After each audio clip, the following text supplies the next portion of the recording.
As humans, our emotions and the environment around us can play a huge role in the decisions we make. When you go camping, for example, the resources around you are different, your reactions are different, your mentality is different than what you're usually used to at a comfortable modern home. And, well, because of this change, instead of going to watch a movie, you go and see the sights, or instead of walking upstairs, you're going to go rock climbing. Even the food you eat is different than at home. Instead of eating pasta that your mom made for dinner, you'll probably end up eating, well, cup noodles or something like that. The point being, environments matter, and environments change us, our activities, and our goals. The Martian portrays a great picture of what it means to be in an isolated environment, and how that can affect a person from their previous character to their present character, how they were before to how they are now. So let's get right into it. Alright, so you may ask, what's The Martian really about? And I will tell you, The Martian is about how when a person's perspective changes, it can work for their good in a solitary and unpredictable environment. Experiences change people, and that's what we're going to see throughout the course of this movie.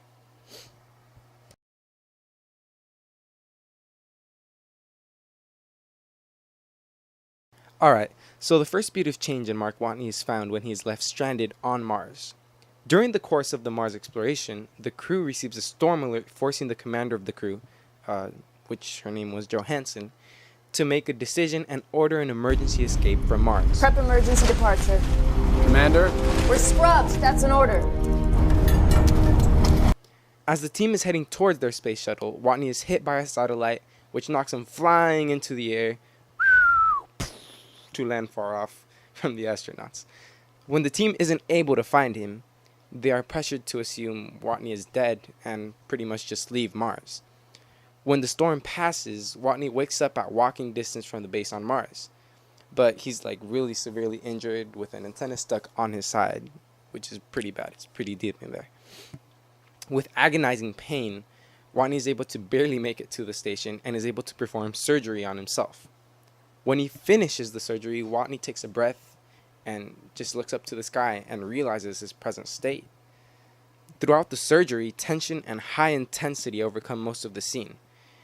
Yet once Mark takes the antenna point out of his body and finishes the surgery, you can see his breath start to slow down and he sort of eases into reality. He looks up towards the sky again, taking in what just happened, and says the F word. The cuss word he says adds immense importance to the scene, adding a huge sense of, well, hopelessness and fear to Mark's situation. And I mean, I don't blame the guy at all. It's not easy knowing that your friends aren't with you anymore, you're the only human on a planet with limited supplies, and, well, you're probably going to die. Thus, when Watney takes in the circumstance, his whole purpose on this planet changes from exploration and discovery to survival.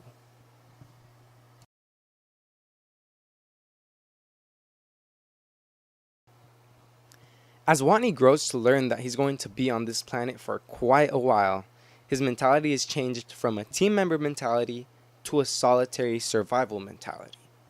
He realizes that there is no we, but only I. He's all alone now.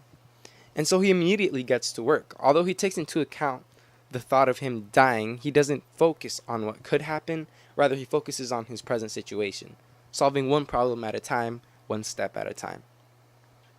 His first line of duty for himself is figuring out how on Mars, get it?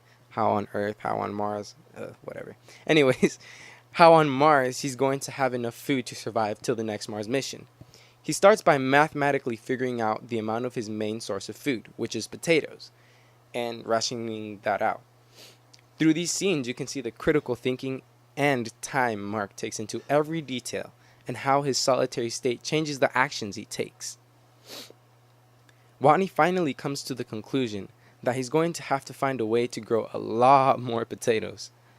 Thankfully, he's a botanist, thus he is able to use his resources, skills, and knowledge of botany to successfully grow more potatoes to survive for several more days. This process is long and tough, with lots of mathematical and scientific thinking, yet this circumstance pushes Watney to think outside the box, and he is eventually able to grow potatoes, thus increasing his chances to survive. His mentality, along with his actions and his time, change with a different goal in mind, which is food. I mean, he needs food. I need food, actually. But yeah, anyways, thus the fact that he's alone means that he's his own boss. Nobody's over him. And as the movie progresses, you can see how he takes advantage of this to take risks. Such as when he finds a way to make water through chemistry with hydrogen and oxygen. Although he knows it's extremely dangerous, because kaboom, fire, explosion, and that's dangerous. He doesn't, he's not under a commander, so he just keeps on going. He keeps solving the problem without someone above him to tell him what to do. He does it anyway for the simple fact of survival.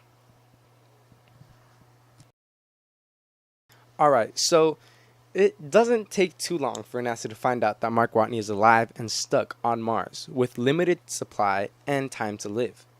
So now they face a huge and bigger problem, knowing that if they leave him there on Mars, he will die.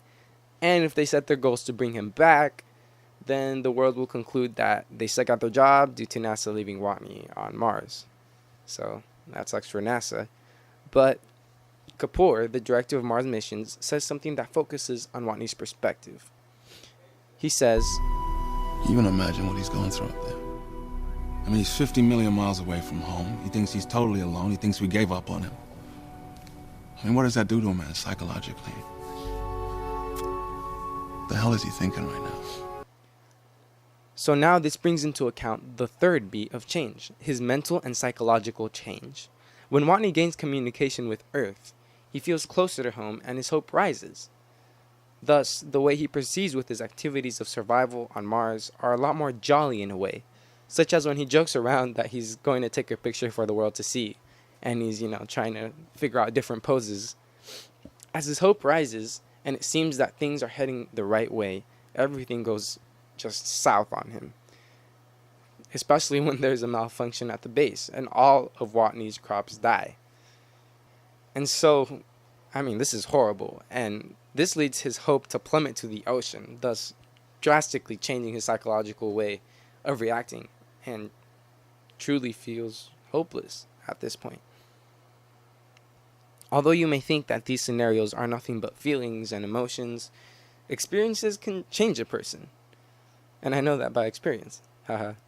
Anyways, especially if it means whether you live or you don't. With this huge blow to Mark, he needs something to keep him going, and his crew is the perfect solution. And when he is able to contact his crew, it gives Watney new motivation to persevere. This whole roller coaster of emotions and psychological stress plays a role of how Watney sees this situation and the world around him. Alright, so sometimes you have to change your standard for solving a problem to get out of one. Watney's crewmates do this, and this plays an effect on how Watney is able to get back on Earth. So let's see how this happens. Watney's on Mars, and as he's on Mars, he receives certain instructions from NASA, which he doesn't really like, but he follows anyways, sometimes. But NASA is finally able to make a plan to be able to have the crew go and rescue Watney. And as this plan comes into action, Watney is able to get close enough in space to his crewmates, so that's good to be able to carry out the rest of the plan. And, it seems that things are going his way for once. Yet, not really, because the nature of space always throws something at Watney to throw plans off course. And so it turns out that Watney is far away from the space station, too far away from the space station, to be able to get to it safely.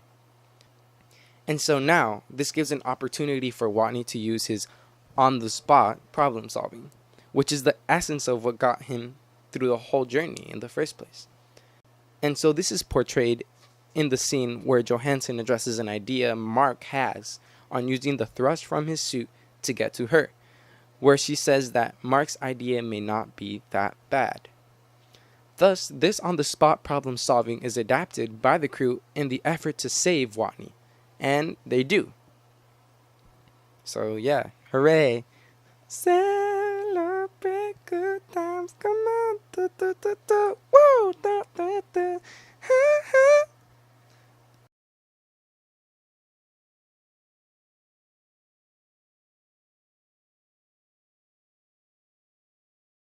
Alright, so now Mark is back on Earth, and he's teaching at some astronaut candidate program, where he's giving a lecture to some students on his experience on Mars. So before class starts, Mark is outside sitting on a bench, just chilling, where he sees a little tiny plant that looks just like the first little seedling of potatoes back on Mars. And this brings back those memories and those scenarios in Mark's life that really changed him. Hey there. And so Mark reaches down and says, "Hey there," which is the exact same thing he says on Mars to the little potato seed.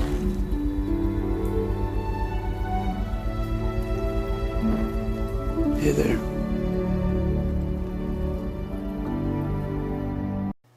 Alright, so what's changed here? You gotta look at the whole picture to be able to sort of figure out what's going on. And so before, he was on an isolated, dangerous planet, and now he's on Earth. He's back home, where he usually lives. This scene shows how Mark's change has led him to appreciate the Earth he's in a lot more than he's used to.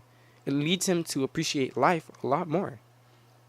All the scenarios he had encountered, they all led him to realize how fortunate he really is to be back on Earth. And, well, we should do the same. Live a life of realization that you're blessed to be alive. Every day you breathe, that's a blessing. When he's giving his lecture, he explains how scared he was and how tough it was. But he says a principle that can be applied when you're in a tough state. And so I'm going to finish with it. Peace out, and I hope you guys enjoyed this video. And stay tuned for this next quote, and hope you guys like it. The other question I get most frequently is, when I was up there, stranded by myself, did I think I was going to die? Yes, absolutely. And that's when you need to know going in, because it's going to happen to you. This is space. It does not cooperate. At some point, everything's going to go south on you. Everything's going to go south, and you're going to say, this is it. This is how I end. Now, you can either accept that, or you can get to work. That's all it is. You just begin. You do the math. You solve one problem, then you solve the next one, and then the next. And if you solve enough problems, you get to come home. All right.